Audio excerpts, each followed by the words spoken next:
Good evening and welcome to SMNI. You're watching Business and Politics. I'm your host, Dante Klinkang. Our focus tonight is on investment promotions, not just directed at foreigners, but also to local investors. To discuss that, we have invited TERESO Panga, Director General of the Philippine Economic Zone Authority, or PEZA.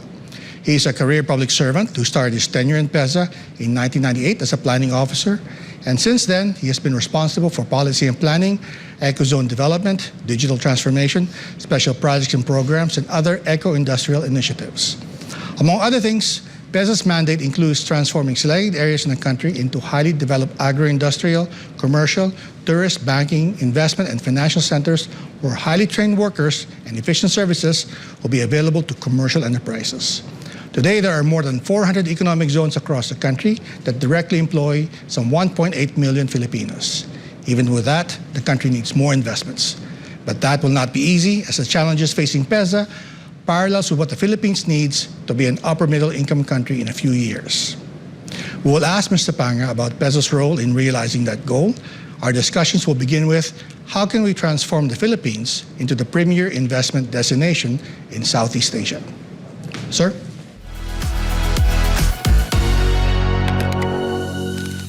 Director Panga, welcome to Business and Politics. Sir, may I call you Theo? Yes, please. Thank you for making time. Thank you, Mr. Ang, for having me here. Oh, just please call me Klink. Sir, there are a lot of exciting things happening in your area of concern. Of course, there are opportunities with now the implementation of the Regional Comprehensive Economic Partnership, or RCEP. But of course, there are also many challenges that the country itself, not just PEZA, is facing. Can you please start with what is the situation as you see it today? Where are the things that are encouraging, and what are some of the things that concern you? Okay, thank you for that question. I'd like to start with looking at the potentials of the Philippines in terms of our current accession, our recent accession to the RCEP. Currently, we have companies in the economic zones that are already coming from the RCEP member countries, but we have non-traditional sources of investments that are part of the RCEPs, the likes of Australia, New Zealand, India. So these are the exciting economies that we'd like to tap for investments as well as exports. So right now, we're doing well with our investment promotions. Last year, we were able to achieve a 103% increase in investments over 2021.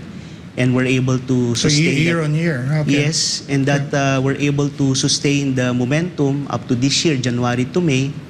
And at present, we're able to achieve already 150% increase in our investments. So the challenges, of course, it has to do always with the cost of doing business, as well as the ease of doing business. On the ease of doing business, we're able to address that because of the President's recent issuance of EO18, providing for green lanes for our investors. This has been the selling point of PEZA whenever we invite investors to locate in the economic zone, so we're quite familiar with that already. On the cost of doing business, the number one concern of our locators is the cost of power, and we're trying to address that by subscribing to that principle of distributed energy system, where we are able to invite investors to actually set up, embed facilities inside the economic zone. Like if we have an embedded power, it's able to provide energy for our locator companies that is devoid of transmission. So somehow we're able to reduce. You don't rely on the national grid and others. Okay. Yes. I'd like to go back to that for a minute, but a lot of people are saying that there are a lot of good things happening on the domestic side, especially with the new administration. Of course, there are problems, but the more concerning things, I don't know if you would agree with this, they say are the external headwinds. A lot of people were predicting that 2023 will be slower in terms of growth compared to last year. Of course, last year we had a big bounce back from the pandemic. There is that continuing war in Ukraine that is still causing havoc in a number of ways, including fuel prices. There are problems in the United States with their recession and the depreciation or appreciation of the dollar or depreciation of the peso, depending on how you look at it. Does that concern you? Because at the beginning of the year, the big news was the big drop-off in foreign direct investments of about 30% in the first quarter. Is that a seasonal thing? Are you still optimistic about this year, despite all of the external things happening around the world that the Philippines is dealing with along with the rest of the world, right? Yes. Definitely it's a cause for concern. It's coming from our locators because, they compete in the global market. Sure. And we cannot help it, but they'll be affected somehow by the headwinds, the external events happening around the world. But our saving grace now is that even up to this point, we continue to generate positive growth in investments. Okay.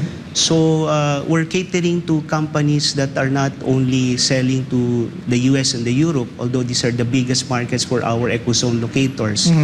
The big bulk of our exports are also into intra-ASEAN. Okay. Which is good because Asia Pacific now with ASEAN becoming more vibrant as a market compared to the US and the Europe. But the big sectors in PESA, the likes of electronics, they've already calibrated their growth target from 10% to 5%. So we're closely monitoring that. On the other hand, in the case of IT BPO, they continue to retain their 10% growth target. Okay. So, but because we're catering to diverse mix of industries, we are keeping for now our conservative growth target of 10%. Okay. And the reason why we remain bullish is that other than electronics and IT, we're looking at other sectors as part of our sources for investments. Like I've mentioned that we're keeping our 10% growth target because in the case of the Philippines, they're also projecting a 6 to 7% GDP growth target. A bit lower than what we have achieved in 2022. But from our historical performance, every time the country is projecting a positive growth, let's say for this year, it's about 6 to 7%. That makes the Philippines already one of the best performing economies in the region. And from our experience, every time we have a high growth target, we're able to bring in also FDI. And this shows already in the investment approvals of PESA, despite the headwinds, the other factors affecting global trade, we continue to achieve a positive growth in our investment approvals, including exports. That's very encouraging. Now, we talked about RCEP. I mentioned it and you reacted to it. One of the things that we wrote at Manila Times was that we should have ratified it much sooner. The previous administration was saying that there may be a opportunity loss if we waited too long, and lo and behold, what happened was that the Philippines was the last to ratify it and put it into effect. Does that worry you at all that we are late coming into the game, or does it really matter? Because you're talking to the potential investors, right? And you're still, as you said, confident about your target this year. Did it really matter, or were there opportunity losses there?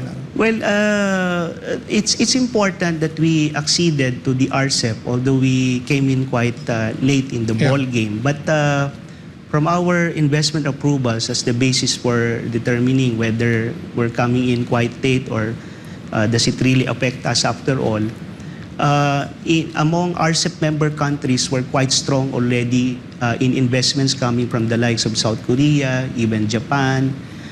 But for non-traditional sources, these are the new sources of investments that we're looking at, not just for investments, but also exports. So China is very important. China happens to be our best bet when it comes to new investments for this year. Okay. Even Taiwan.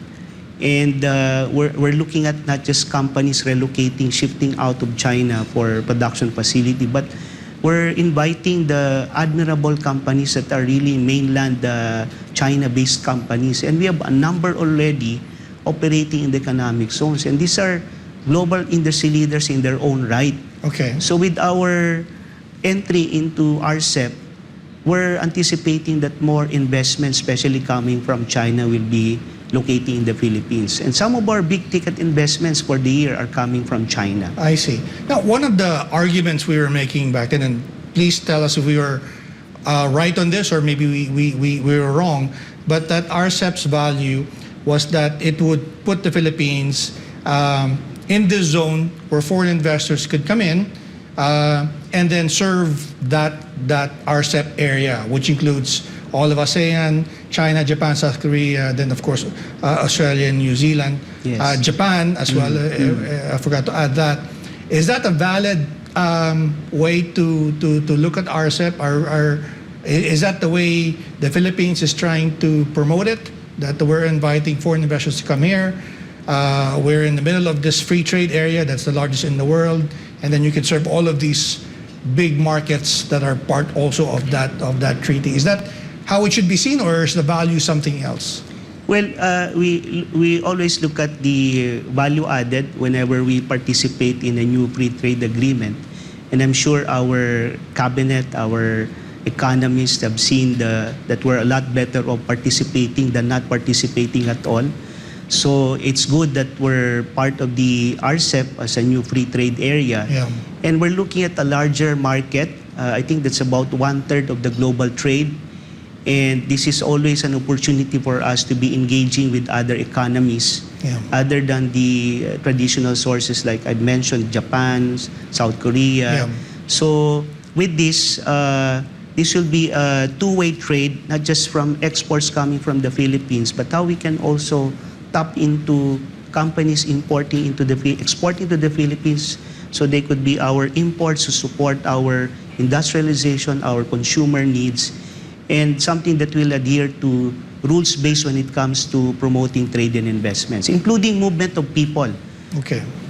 I was surprised to hear you say that there are also some Chinese companies that you're looking at or were talking to possibly invest in the Philippines as part of the RCEP agreement. Can you talk about that a little bit? And I guess as a follow-up to that, does it concern you what's going on with the ongoing tensions with the West Philippine Sea, that somehow that is going to be disrupted by that? Or I know it's important for you to keep on talking, but Yes. is there concern that maybe all of the good deals that you're trying to hatch are going to be derailed by geopolitical issues that are totally unrelated to PESA's work and the work for investment promotions? Okay, so from our end in PESA, because our role is essentially into investment promotions, we do not involve ourselves much into the geopolitics dynamics of it. Our thinking is that if we're able to bridge, these Chinese investments coming to the Philippines to invest, somehow it's able to mitigate the tension, whatever is going on there on the geopolitical side. Could help, right? Yes. So if we're able to attract more Chinese investments, which is the business model, by the way, it's not just setting up in the Philippines to sell to the local market, but we can be their hub also in terms of exporting to the US and the Europe.